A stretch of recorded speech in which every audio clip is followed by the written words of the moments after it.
नमस्कार, मैं हूं गगन। रामा टाइम्स के सिरसा बुलेटिन में आप सभी का स्वागत है। आइए आपको लेकर चलते हैं सिरसा की मुख्य खबरों की ओर। आने वाली 29 मई को मुख्यमंत्री मनोहर लाल सिरसा आएंगे, जिसको लेकर भाजपा तैयारियों में जुट गई है। मुख्यमंत्री मनोहर लाल सिरसा में एक जनसभा को संबोधित करने आ रहे हैं। साथ ही मुख्यमंत्री कई परियोजनाओं का उद्घाटन व शिलान्यास करेंगे, जिसको लेकर मुख्यमंत्री के राजनीतिक सलाहकार कृष्ण बेदी आज भाजपा पदाधिकारियों और कार्यकर्ताओं से मिलने के लिए सिरसा पहुंचे हैं। सिरसा के पंचायत भवन में जिला भाजपा कमेटी की ओर से एक कार्यक्रम किया गया है, जिसमें भाजपा की जिला कमेटी के तमाम पदाधिकारियों और कार्यकर्ताओं ने शिरकत की है और मुख्यमंत्री की होने वाली सिरसा रैली को ऐतिहासिक रैली बनाने का आश्वासन दिया। इस मौके पर मुख्यमंत्री राजनीतिक सलाहकार कृष्ण बेदी ने क्या कहा, आप भी सुनिए। हाँ, जब मुख्यमंत्री जी आ रहे हैं तो जिला की प्रगति रैली होगी। हमारे पूरे पंचों विधानसभा उसमें शामिल रहेंगी। तो जितनी भी विकास योजनाएं जो कंप्लीट है या जिनका हमने शुरुआत करनी है, वो सभी कार्यक्रमों को विस्तार रूप हम देने का काम करेंगे। भारतीय जनता पार्टी तो हर चुनाव के लिए तैयार रहती है, परंतु निकाय चुनाव को लेकर और पंचायती चुनाव को लेकर हमारी टीम पूरी तरह तैयारी में है और चुनाव लड़ने में सक्षम भी और चुनाव जीतने में भी सक्षम है। ये जो निकाय चुनाव है, तो नगर परिषद का चुनाव है, तो शायद हमारा नेतृत्व जो फैसला करे तो करे, परंतु नगर पालिका चुनाव के अंदर, छोटे चुनाव के अंदर सिंबल पर चुनाव नहीं लड़े जाते और सिंबल पर जब चुनाव नहीं होता है, भाईचारे का चुनाव होता है। तो जो जिसका जहाँ सहयोग कोई ले सकता होगा, वो स्थानीय कार्यकर्ता की योग्यता है, स्थानीय कैंडिडेट की योग्यता है, वो किसका योगदान किस तरीके से ज़्यादा ले सकता है।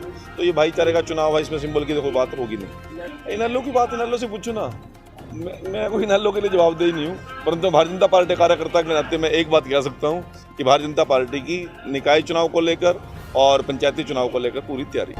नौकरी की तलाश में भटक रहे सिरसा जिला के बेरोजगार युवाओं ने पिछले 2 वर्षों से सेना की भर्ती नहीं होने के रोष स्वरूप आज शहर के विभिन्न बाजारों में रोष मार्च निकाला और सरकार से मांग की कि सेना में युवाओं की भर्ती प्रक्रिया शुरू की जाए, ताकि बेरोजगार युवाओं को रोजगार मिले और वो सेना में भर्ती होकर देश की सेवा भी कर सके।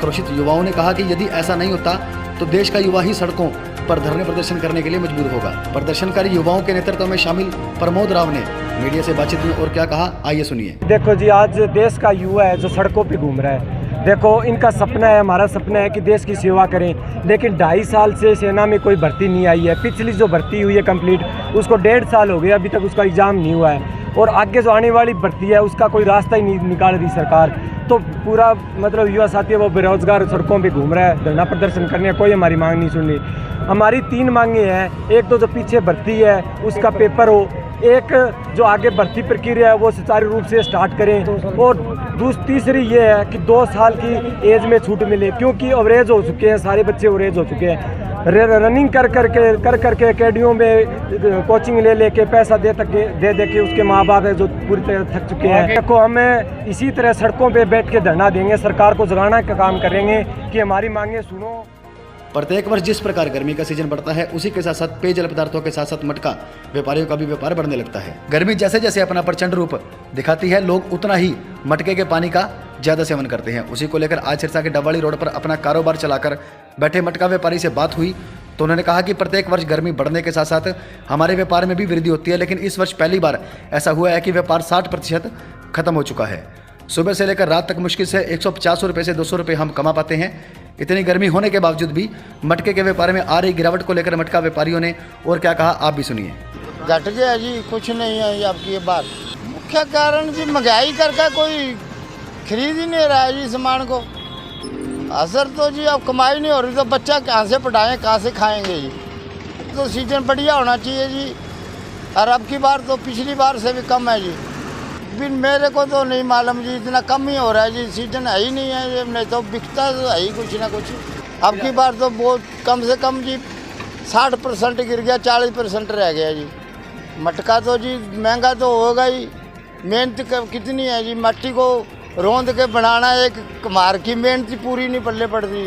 पिछली बार 60 का 80 का मिलता है जी, अब की बार 90 का मिल रहा है वही मटका। चौधरी देवीलाल विश्वविद्यालय के मास कम्युनिकेशन विभाग द्वारा विद्यार्थियों के लिए कौशल विकास उद्देश्य से मीडिया मैनेजमेंट और वीडियो प्रोडक्शन विस्तार व्याख्यान किया गया। इसकी अध्यक्षता विभाग के अध्यक्ष डॉक्टर अमित सागवान ने की, जबकि कार्यक्रम के संरक्षक विश्वविद्यालय के कुलपति प्रोफेसर अजमेर सिंह मलिक थे। उन्हीं के दिशा निर्देश में विभाग समय समय पर इस तरह के कार्यक्रम आयोजन करवाता है। आज के कार्यक्रम में भारत सरकार के सूचना एवं प्रसारण मंत्रालय के अंतर्गत आने वाले Indian institute and mass communication नई दिल्ली से प्रोफेसर सुरभि दैया तथा गुरु जम्बेश्वर विश्वविद्यालय हिसार के मास कम्युनिकेशन विभाग के अध्यक्ष प्रोफेसर सुशील कुमार, ने बतौर मुख्य अतिथि कार्यक्रम में शिरकत की। इसी के साथ आज के लिए आपसे लेते हैं अलविदा। कल फिर मिलेंगे नई खबरों के साथ।